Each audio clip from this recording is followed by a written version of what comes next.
할렐루야. 여러분 행복하십시오. 성령 충만하십시오. 아멘. 지난 주일 지난 후 다음 날 월요일 아침에 제가 일찍 잠에서 깨었습니다.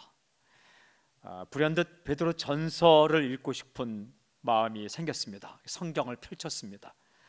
읽었습니다. 그런데 한 구절 한 구절 한마디 한마디가 제 마음에, 제 가슴에 팍팍 와닿았습니다. 그래 이거다라는 생각이 들었습니다. 설교할 책을 정하게 해달라고 기도했던 저에게 베드로 전서와 베드로 후서가 마음으로 와닿았습니다. 저는 주님께서 주시는 은혜를 기대합니다. 말씀이 선포되고 우리가 묵상할 때 놀라운 은혜를 주실 줄로 믿습니다. 우리 1장 1절 우리 함께 읽도록 하겠습니다. 1장 1절 함께 시작. 예수 그리스도의 사도 베드로는 본도, 갈라디아, 갑바도기아, 아시아와 비두냐에 흩어진 나그네, 이 말씀을 받게 되는 그리스도인들을 이렇게 규정하고 있습니다. 나그네를 규정합니다. 이 말씀에서 본도, 갈라디아, 갑바도기아, 아시아, 비두냐는 그 당시에 소아시아 지역 전체를 가리킵니다. 그곳에 흩어져 사는 그리스도인들에게 편지를 쓰고 있는 겁니다. 그들을 나그네라고 말하고 있습니다. 이들만이 나그네인가요? 아닙니다. 이 땅에 살아가는 우리 모두가 다 나그네입니다. 나그네란 순례자라고 번역할 수 있습니다. 또한 여행가라고 번역할 수도 있습니다. 영어 성에는 stranger, 이 땅에서 낯선 사람으로 살아가는 사람이라고 말하고 있죠. 이런 생각이 들었어요. 그렇지, 우리 나그네이지. 이 땅에 살면서 늘 낯설게 살아가는 것이 맞긴 맞구나. 이 세상에 너무 익숙해져서 아무런 불편 없이 살아가는 것이 오히려 문제이구나 라는 생각이 들었습니다. 그렇습니다. 우리 나그네입니다. 나이가 어릴 때에는 세상의 모든 것이 낯섭니다. 학교도 낯설고, 또한 졸업하고 사회에 나가면 사회가 낯섭니다. 만나는 사람 한 명 한 명이 다 낯설게 느껴지는 거죠. 그럼 오래 살면 모든 게 익숙해지는가? 아니더라고요. 아니더라고요. 이 땅에서 한참을 살아도 낯설기는 마찬가지입니다. 완전히 적응되었다고 생각하는 순간 정말 덜 떨어진 그런 멍청한 사람처럼 웃기고도 슬픈 실수를 하게 되더라고요. 우리 그렇게 살아갑니다. 여러분, 그렇다면 어떤 나그네인가? 2절 말씀을 우리 함께 읽겠습니다. 2절 말씀 시작.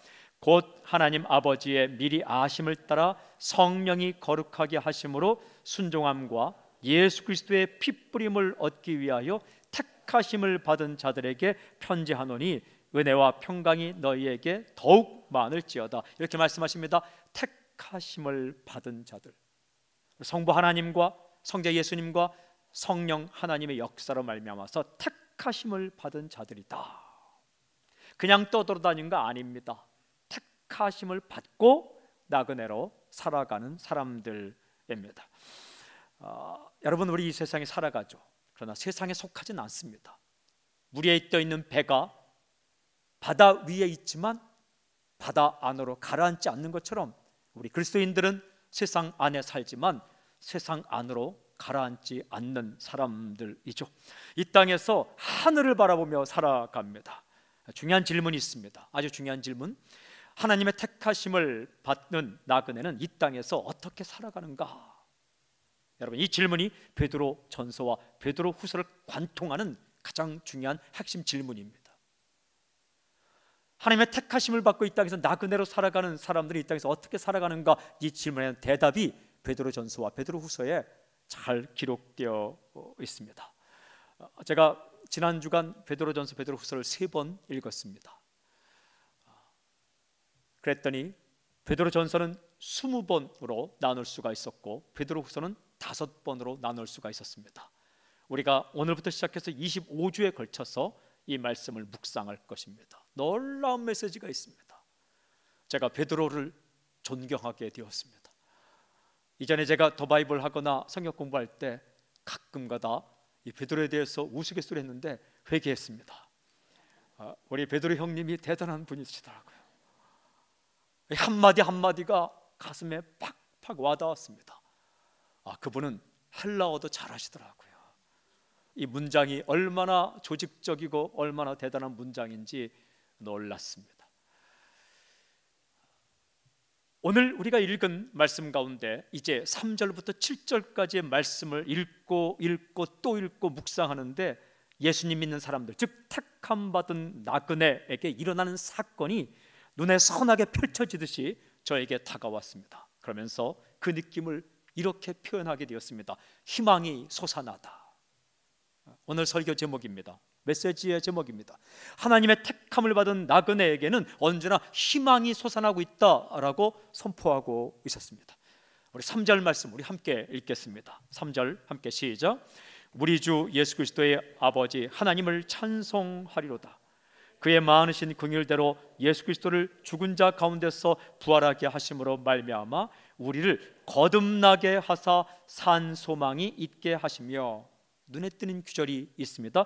우리를 거듭나게 하사. 택함 받고 살아가는 우리 나그네에게 어떤 일이 일어났는가? 우리가 거듭나게 되었다. 여러분, 세계의 모든 사건 안에서 일어난 사건 가운데 가장 중요한 사건은 예수 사건입니다.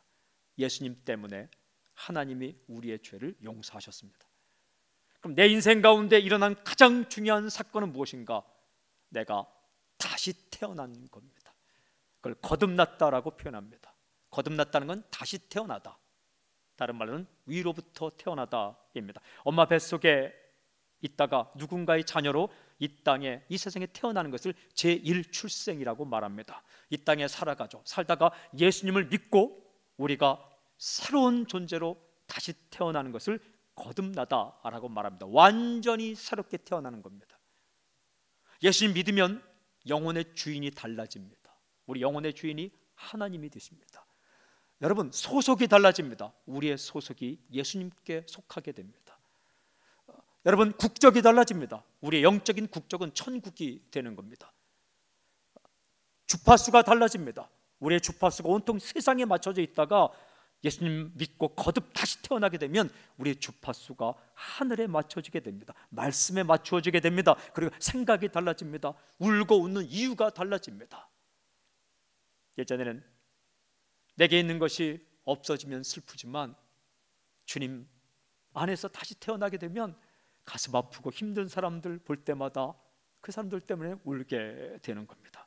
완전히 달라지는 겁니다. 똑같이 이 세상에 살아도, 모습이 바뀌진 않아도, 목소리가 바뀌진 않아도 우리가 주님 안에서 완전히 새로 태어나는 것, 그것이 바로 거듭남, 다른 말로 중생이라고 말합니다.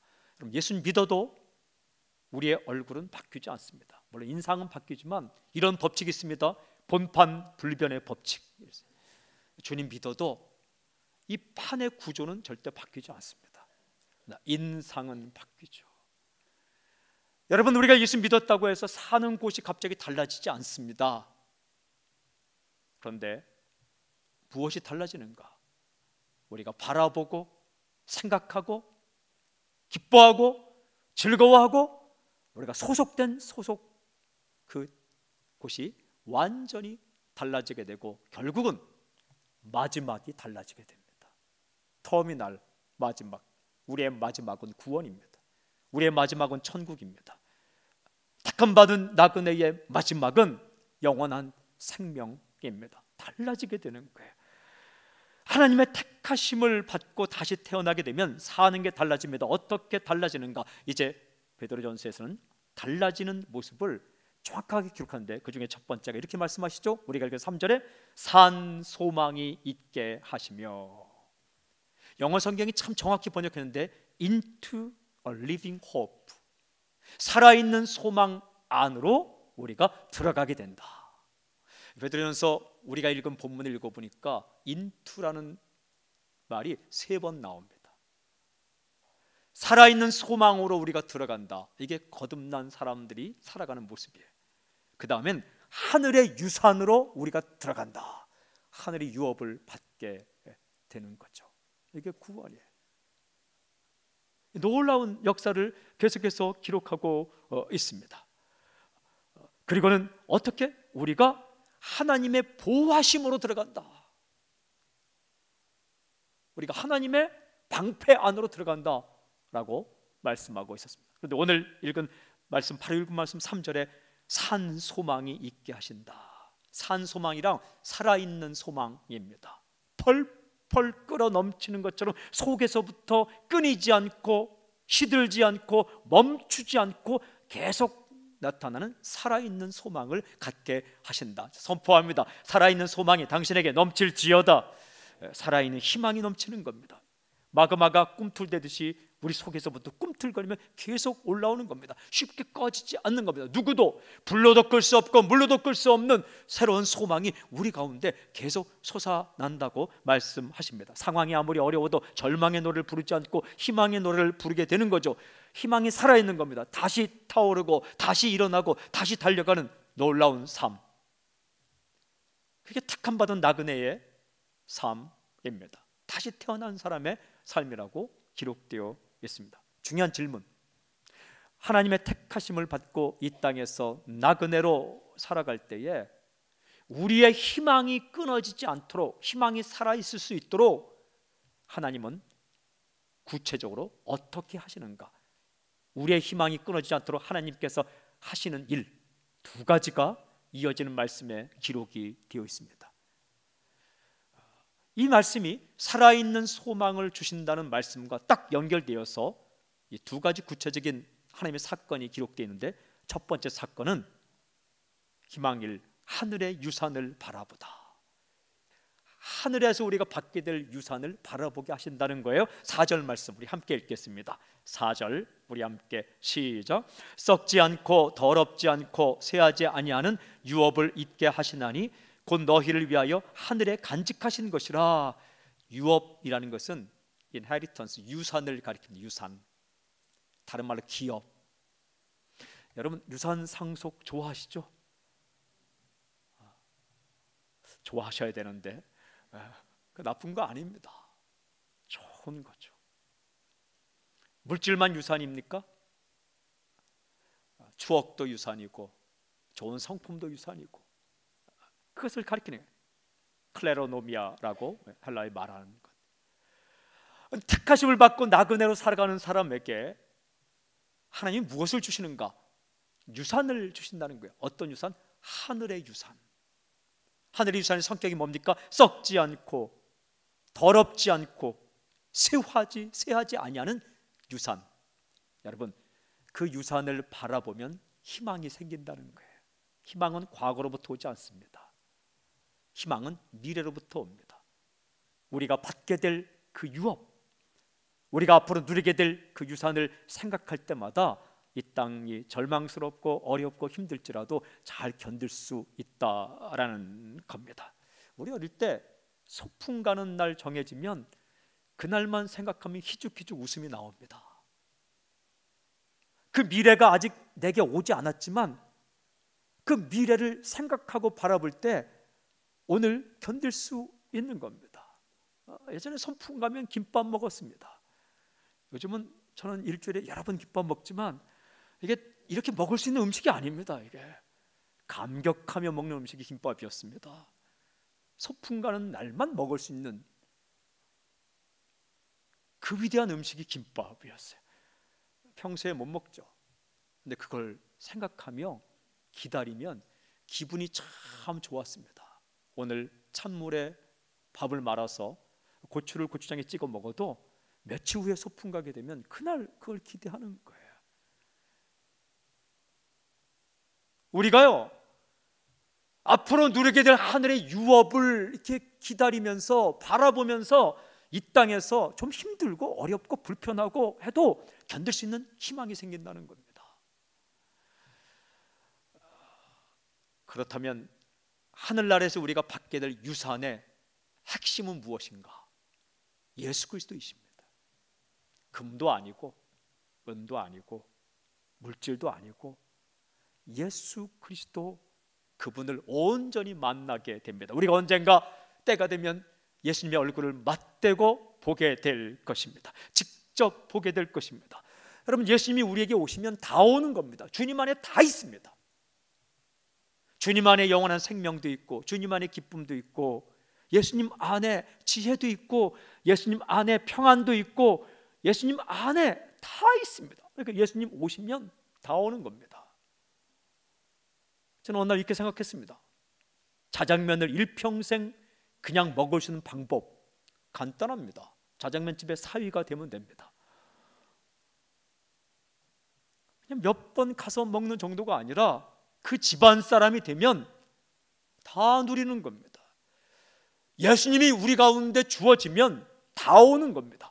그러니까 하늘이 썩지 않고 쇠하지 않는, 더럽지 않은 그 하늘의 유산은 우리가 그 주님 계신 하늘나라 가서 그 주님을 만나고 주님이 가지신 모든 걸 누리는 겁니다. 요즘 벚꽃이 참 아름답게 피었습니다. 얼마나 예쁜지 모릅니다. 제가 이런 생각을 해보았습니다. 이 벚꽃길을 예수님과 내가 걸으면서 이러저런 이야기를 웃으면서 하는 모습. 제가 한 5년 살았던 시드니에 가면 자카렌다라는 꽃이 있습니다. 이것은 벚꽃과 비교가 안 됩니다. 벚꽃은 흰색, 약간 붉은스러운 흰색인데 자카렌다는 보라색입니다. 이 보라색은 사람을 흥분되게 만들고 미치도록, 그 보라색 그 꽃이 어느 정도 피었냐면 벚꽃 크기만하게 피어 있습니다. 그 꽃이 필 때쯤이면 고등학교 3학년들은 시험 치를 때가 됩니다. 그들에겐 슬픈 꽃이지만 이 많은 사람에게는 아주 얼마나 그 꽃이 쭉 떨어지면 그 바닥이 보랏빛으로 물들게 됩니다. 정말 아름답습니다. 이런 생각을 해보았습니다. 예수님과 내가 손을 붙잡고 그 꽃길을 걸으면서 이러저런 이야기를 한다. 그날이 있습니다. 예수님을 만나고 예수님 안에 있는 모든 것을 그냥 누리게 되는 그날. 여러분, 우리 지금 이 땅에 살지만 예수님과의 만남을 기대하고 기다리며 살아가길 주님을 선포합니다. 그때 주님께서 나를 안아주시며 이렇게 말씀하실 것을 저는 기대합니다. 수고했어. 고마워. 잘했어. 설교문을 쓰다가 이 구절을 쓰는데 눈물이 핑 돌더라고요. 좋았습니다. 그런 기분 참 좋았습니다. 기분 중요하잖아요.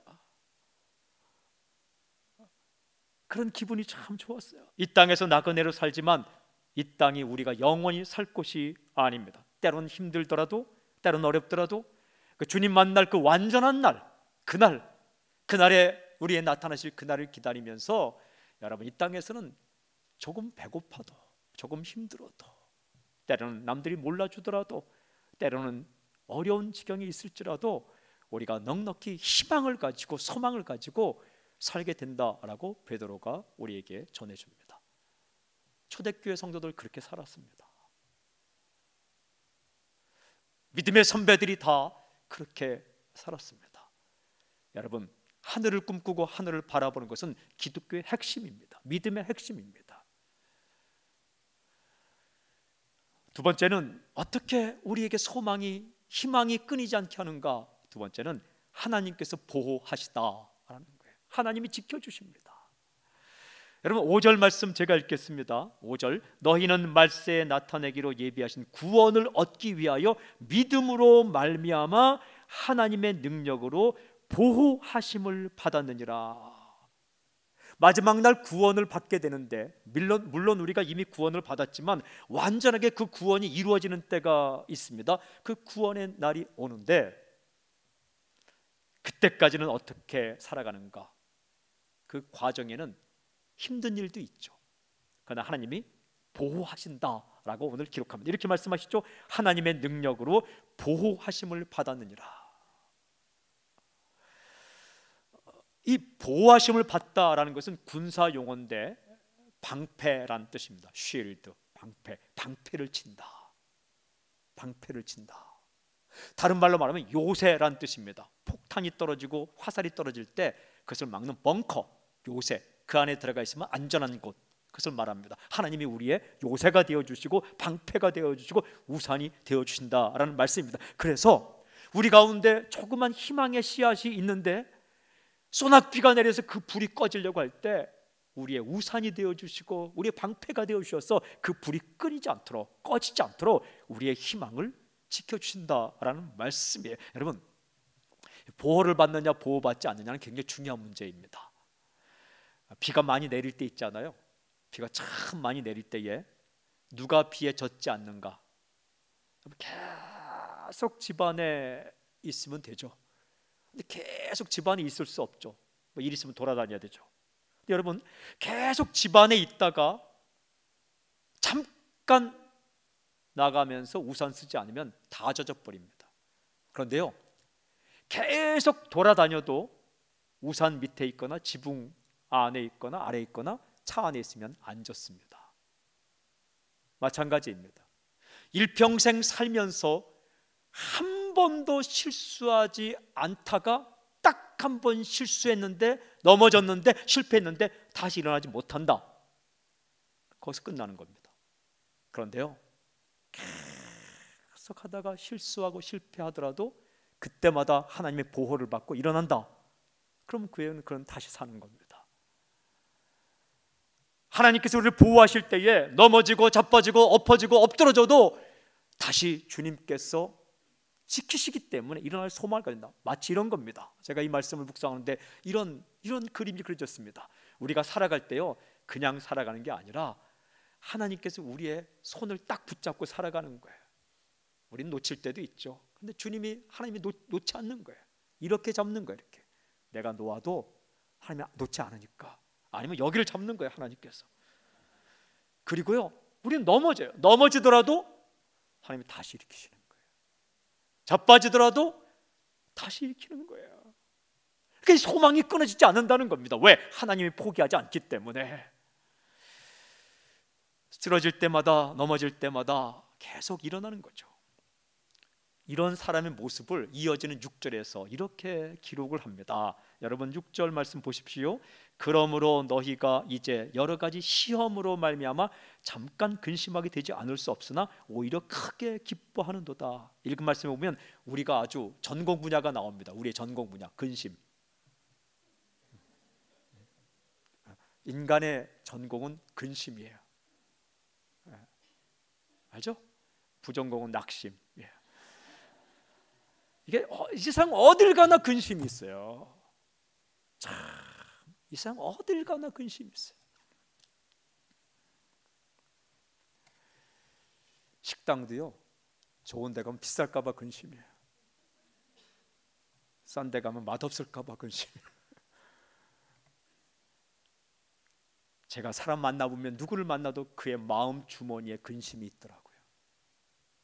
근심이란 고난, 시련, 시험 이런 의미입니다. 그러니까 이 땅에 살아가는 인간은 누구나가 시련을 겪게 되고 그 시련 때문에 마음 아프고 가슴 시린 순간을 맞이하게 된다라는 겁니다. 그리스도인도 예외는 아닙니다.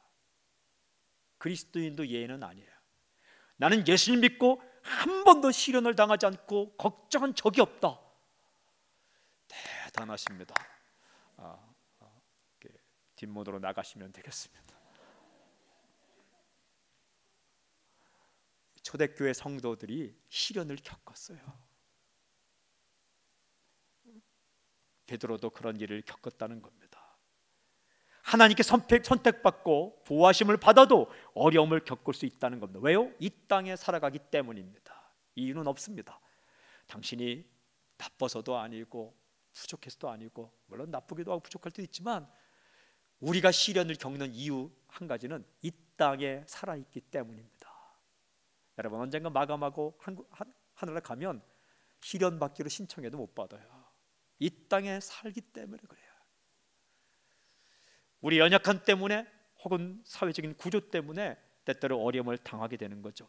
한 번도 어려움을 겪지 않고 사는 게 아니라 육체적, 정신적, 관계적, 경제적으로 어려움을 겪기도 합니다. 그런데 이 땅에서 우리가 겪는 근심을 오늘 성경에는 이렇게 말하고 있습니다. 잠깐 근심. 잠깐 근심하게 된다. 여러분, 그리스도인이 겪는 근심의 본질은 잠깐 근심입니다. 무슨 뜻입니까? 그 근심이 결말이 아니다라는 말씀이에요. 그 근심이 끝이 아니다. 이렇게 말씀하시죠. 너희가 이제 여러 가지 시험으로 말미암아 잠깐 근심하게 되지 않을 수 없으나 오히려 크게 기뻐하는도다. 그 마지막은, 다음은 기쁨이다. 근심은 영원하지 않습니다. 근심할 수 있습니다. 그러나 시련은 끝이 있습니다. 주님은 그 어려움을 넘어서서 큰 기쁨을 우리에게 주시죠. 그래서 또 살게 하는 거예요. 사람 때문에 시련을 겪고 사람 때문에 근심한 사람에게 잠깐 근심으로 끝나고 오히려 다시 기뻐함으로 다시 또 사람을 만나게 하는 희망을 준다는 거예요. 여러분, 그 어려움을 겪는데도 기뻐할 수 있는 이유가 무엇입니까? 그 말씀에 오늘 읽은 마지막 7절에 이렇게 기록되어 있습니다. 7절 함께 읽겠습니다. 7절 시작. 너희 믿음의 확실함은 불로 연단하여도 없어질 금보다 더 귀하여 예수 그리스도께서 나타나실 때에 칭찬과 영광과 존귀를 얻게 할 것이니라. 시련의 결과를 이렇게 말씀하십니다. 너희 믿음의 확실함. 시련이, 잠깐 시련이 확실한 믿음을 낳는다라고 말씀하십니다. 주님, 뭐 다른 방법 없을까요? 쌈박하고 깔끔하게 내 믿음이 업그레이드되는 방법 없을까요? 없습니다. 죄송합니다. 때로는 우리가 많은 것을 공급받으면서 믿음이 단단해지기도 하지만 우리에게 들어온 그 아름다운 그 믿음의 내용들이 단단해지고 굳세지는 것은 마치 벽돌과 벽돌을 쌓을 때에 그 가운데 모르타르로 그걸 이어주는 것처럼 이 우리가 당한 시련과 근심과 어려움은 우리가 배우고 훈련받는 그 벽돌들을 이어주는 모르타르와 같은 거예요. 든든한 집으로 이어지게 하는 거죠. 이 6절 7절을 공동 번역을 읽어보면 굉장히 우리에게 쉽게 다가옵니다. 제가 한번 읽어볼게요. 그러므로 기뻐하십시오. 여러분이 지금 얼마 동안은 갖가지 시련을 겪으면서 슬퍼할 수밖에 없지만 그것은 여러분의 믿음을 순수하게 만들기 위한 것입니다. 결국 없어지고 말 황금도 불로 단련을 받습니다. 그러므로 황금보다 훨씬 더 귀한 여러분의 믿음은 많은 단련을 받아 순수한 것이 되어 예수 그리스도께서 나타나시는 날에 칭찬과 영광과 영예를 차지하게 될 것입니다. 그렇습니다. 어려움을 겪더라도 기뻐할 수 있는 이유는 시련이 믿음을 낳기 때문입니다. 여러분, 희망을 가지십시오. 고난이 믿음을 굳게 하기 때문에 그렇습니다. 다시 일어나 다시 달려가십시오. 사람에게 실망했다면 다시 사람을 사랑하십시오. 일하다가 낙심했다면 다시 일의 현장으로 가십시오. 비바람이 나무 뿌리를 더 굳세게 하듯이 비온 뒤에 땅이 더 굳어지지 이 땅에서 겪는 시련이 하나님의 택하심을 받고 순례자로 살아가는 사람들의 믿음을 굳게 만들어 준다라고 말합니다. 하나님은 다시 일어나게 하십니다. 다시 달려가게 하십니다. 다시 꿈꾸게 하십니다. 우린 연약합니다. 우린 넘어집니다. 오늘 예배 드릴 때에 찬양했던 것처럼 주여 우린 연약합니다. 주여 우리는 넘어집니다. 제가 이 찬양 지난주에 부르고 목요일날 또 우리 교육자들과 대전 내려가면서 또 부르고 어젯밤에는 밤 11시가 되어서 이 설교문을 다 밑줄 치며 동그라미 치며 읽고 난 다음에 저 구석에 있던 기타를 제가 꺼내서 그걸 튜닝한 다음에 이 곡을 제가 불렀습니다. 밤 11시니까 다른 사람이 듣고 깨면 안 되기 때문에 창문을 다 닫아놓고 주여 우린 연약합니다. 오늘 하루하루 또 힘겨워합니다. 주여 우린 넘어집니다. 그리고 또 실수합니다. 그러나 한없는 주의 은혜, 그 주의 은혜가 온 땅에 충만합니다. 주님만이 길이 오니 내가 그 길을 따라갑니다. 여러분, 우리 그렇게 사는 거예요. 넘어지고 자빠지고 엎어지지만 주님이 붙들어 주시기 때문에, 포기하지 않기 때문에 하늘을 바라보며 이 땅의 인생을 포기하지 않고 주님 부르시는 그날까지는 또 시작하고 또 걸어가는 거예요. 여러분, 자신의 인생을 향해, 다른 사람의 인생을 향해 마지막이라는 말을 쓰지 마십시오. 다시 한번 이라는 말을 쓰십시오. once more. 한 번 더. 한 번 더. 사랑하는 여러분, 자신에게 기회를 주십시오.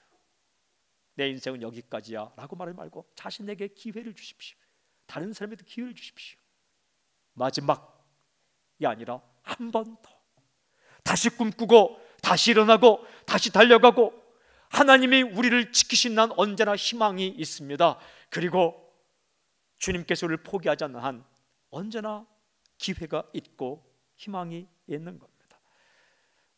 이 땅 가운데 택하심을 받고 나 그대로 살아가는 주의 백성들에게 베드로 사도는 주의 마음을 우리에게 전해줍니다. 크리스천들에게는 살아있는 소망이 있다. 희망이 솟아난다. 희망이 솟아난다. 속에서부터 희망이 끓어오르고, 누구도 끌 수 없고 누구도 막을 수 없고, 고난도 막을 수 없고 위험도 막을 수 없고 역경도 막을 수 없고 어떤 것도 막을 수 없는 희망이 우리 가운데 솟아나는 삶, 그것이 크리스천의 삶이다. 이 놀라운 삶이 오늘 당신의 인생 가운데, 당신의 가족 가운데, 특별히 이민족 가운데, 특별히 좌절감에 빠진 이민족의 교회 가운데, 특별히 저 북녘 땅의 크리스천 성도들 가운데, 또 이 시간 믿음을 지키며 살아가는 핍박받는 모든 사람들 가운데, 그리고 오늘 다시 일어나고 다시 달려갈 소망이 필요한 당신에게 흘러넘치기를 주의 이름으로 선포합니다.